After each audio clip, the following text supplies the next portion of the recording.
Once again welcome back to Pharma Concept. देखिए, आज की क्लास में हम लेकर आए हैं एम्स के द्वारा जो CRE यानी कॉमन रिक्रूटमेंट एग्जामिनेशन की वैकेंसी आई है 2025 में। इसके बारे में काफ़ी अच्छी अच्छी जानकारी लेकर आए हैं, क्योंकि काफ़ी स्टूडेंट्स ने बोला है कि सर इसमें एज क्राइटेरिया क्या है, कौन सी एज वाला फॉर्म फिलअप कर सकता है। तो उसके बारे में हम डिटेल डिस्कस करेंगे। आप पूरे वीडियो को अच्छे से देखिएगा जिससे कि आपके सारे कंसेप्ट क्लियर हो सके। देखिए, इसकी फॉर्म की क्लोजिंग डेट है वो मैं आपको एक बार बता देता हूँ। इसकी फॉर्म की क्लोजिंग डेट 31 जनवरी 2025 है, यानी 31 जनवरी 2025 तक स्टूडेंट्स अप्लाई कर सकते हैं अप टू 5 PM। और इसका जो फॉर्म है, एप्लीकेशन है, वो स्टार्ट हो चुका है 7 जनवरी से, और 31 जनवरी इसकी लास्ट डेट है। और इसके बारे में मैंने आपको पहले भी बताया था कि इसका स्किल टेस्ट कैसा होगा, किस पैटर्न पे होगा। अगर आप वो वीडियो भी देखना चाहते हैं जिसमें आप देखना चाहते हैं कि इसका पेपर का पैटर्न कैसा होगा, तो आप हमारा पिछला वीडियो है वो देख सकते हैं, या फिर ऊपर आई बटन में आ रहा जो लिंक है उस पर क्लिक करके भी वो वीडियो आप डिटेल एडवर्टाइजमेंट के रूप में देख सकते हैं। अभी इस वीडियो में हम बात करने वाले हैं कि इसमें एज क्राइटेरिया क्या रखा है ना। तो अलग अलग पोस्ट हैं। देखिए, फार्मा केमिस्ट की पोस्ट है और केमिकल एग्जामिनर और फार्मासिस्ट की। तो अलग अलग हॉस्पिटल में अलग अलग एज क्राइटेरिया है। मैं यहाँ पे थोड़ा सा बता देता हूँ। डिस्पेंसिंग अटेंडेंट, देखिए डिस्पेंसिंग अटेंडेंट की बात करें तो ये एम्स पटना के अंदर डिस्पेंसिंग अटेंडेंट की वैकेंसी आई है, जिसकी एज है 21 से लेके 27 ईयर्स के बीच। यानी अगर जनरल कैंडिडेट की बात करूं तो 21 से लेकर 27 साल का कैंडिडेट है वो इस फॉर्म को अप्लाई कर सकता है। फार्मा केमिस्ट की बात करें तो इसकी भी एज है 21 से लेकर 27 ईयर। ये एम्स रायपुर में आई हुई है। ये जनरल कैंडिडेट की बात कर रहा हूँ। इसके अलावा SC ST OBC इन सब में एज रिलैक्सेशन है, वो भी हमें इस वीडियो के बाद में आपको बताऊंगा। ठीक है। ऐसे फार्मासिस्ट की बात करें एम्स अवंतीपुरा, तो उसकी एज है 21 से लेकर 27 ईयर। एम्स बिलासपुर की बात करें तो वहां पे फार्मासिस्ट के लिए एज दे रखी है 21 से लेकर 27 year.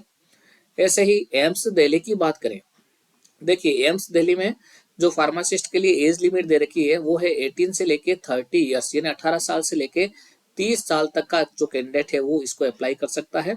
And relaxable up to 40 years for the employ of AIIMS. अगर कोई एम्स में टेम्परेरी बेसिस पे काम कर रहा है तो उसके लिए 40 ईयर्स तक की एज में रिलैक्सेशन है। ठीक है। ऐसे ही अब अगर हम बात करें फार्मासिस्ट CAP FIMS में, तो वहां पे भी जो एज क्राइटेरिया है 18 से 30 साल तक का दे रखा है। और जो कैंडिडेट वहां पे काम कर रहे हैं, एम्प्लॉय हैं वहां के एम्स के, उनके लिए 40 ईयर्स तक का एज रिलैक्सेशन है। ऐसे ही Vardhaman Mahavir medical college Safdarjung hospital, उसमें 18 से लेकर 25 साल तक का एज क्राइटेरिया दे रखा है। अगर वहां पे सेंट्रल गवर्नमेंट में कोई व्यक्ति काम कर रहा है, गवर्नमेंट सर्वेंट है, तो उसके लिए 40 ईयर्स तक का एज रिलैक्सेशन है। ऐसे ही फार्मासिस्ट एलोपैथिक ESIC हॉस्पिटल की बात करें, जो ESIC हॉस्पिटल है आंध्र प्रदेश, वहां पे 32 ईयर्स तक का कैंडिडेट यानी 32 साल तक के कैंडिडेट इस फॉर्म को अप्लाई कर सकते हैं। और 37 ईयर इसमें है एज रिलैक्सेशन। जो गवर्नमेंट सर्वेंट है या फिर एम्प्लॉय है ESIC के, उनके लिए 37 ईयर एज रिलैक्सेशन है। ऐसे ही ESIC असम के लिए भी 32 ईयर्स, नॉट एक्सीडिंग 32 ईयर्स, यानी 32 साल तक का कोई कैंडिडेट है तो वो भी फॉर्म फिलअप कर सकता है। ESIC Bihar 32 years.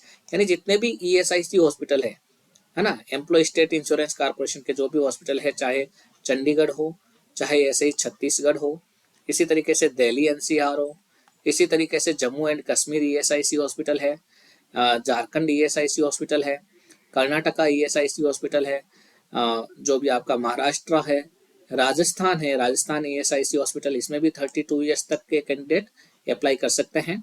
और इसके अलावा तमिलनाडु, वेस्ट बंगाल, इन सब में जो भी ESIC के कैंडिडेट है वो 32 ईयर्स, ESIC हॉस्पिटल में अगर कोई फार्मासिस्ट की पोस्ट है तो वहाँ पे सभी जगह 32 ईयर्स तक के कैंडिडेट है वो अप्लाई कर सकते हैं। इसके अलावा एज रिलैक्सेशन भी है, उसके बारे में भी मैं आपको बताऊंगा। अब बात करते हैं एम्स जोधपुर, एम्स भोपाल और एम्स पटना के बारे में। देखिए, इन तीनों के अंदर जो कैंडिडेट की एज दे रखी है वो 21 से 27 ईयर्स के बीच में दे रखी है। यानी जो कैंडिडेट 21 से लेकर 27 के ईयर के बीच में जिसकी एज है वो एम्स जोधपुर, एम्स भोपाल और एम्स पटना के लिए अप्लाई कर सकते हैं। इसमें कितनी कितनी पोस्ट हैं वो भी मैंने पिछले वीडियो में पूरा आपको बताया था। साथ ही साथ फार्मा कंसेप्ट ऐप पर, या ये अपना फार्मा कंसेप्ट यूट्यूब चैनल है, उस पर भी हम इसकी जो भी अपडेट आएगी वो कंटिन्यू बताते रहेंगे, इसलिए आप इस चैनल को जरूर सब्सक्राइब करें। और यहाँ पे हम फार्मासिस्ट एग्जाम, जो एम्स वाला फार्मासिस्ट एग्जाम है, उसकी तैयारी भी करवाएंगे। तो इस चैनल में आप सब्सक्राइब करें, जिससे कि आपको उसकी तैयारी के महत्वपूर्ण टिप्स भी मिल सके। और अगर आप अच्छे से तैयारी करना चाहते हैं, ऑनलाइन एग्जाम की तैयारी, ऑनलाइन एग्जाम से, ऑनलाइन क्लासेस से अपनी तैयारी करना चाहते हैं, तो फार्मा कंसेप्ट ऐप डाउनलोड करके वहाँ पे हमारी live classes, recorded classes, test series वो ज्वाइन करके आप इसकी तैयारी अच्छे से कर सकते हैं। पिछली साल भी हमारे जो फार्मा कंसेप्ट ऐप के स्टूडेंट्स थे, उन्होंने टॉप 10 में 4 स्टूडेंट रहे थे, इसके अलावा टॉप 20 में 6 स्टूडेंट रहे थे, यानी काफी स्टूडेंट्स यहाँ से सिलेक्ट हुए हैं। तो आप भी उस क्यू में आके जुड़ सकते हैं।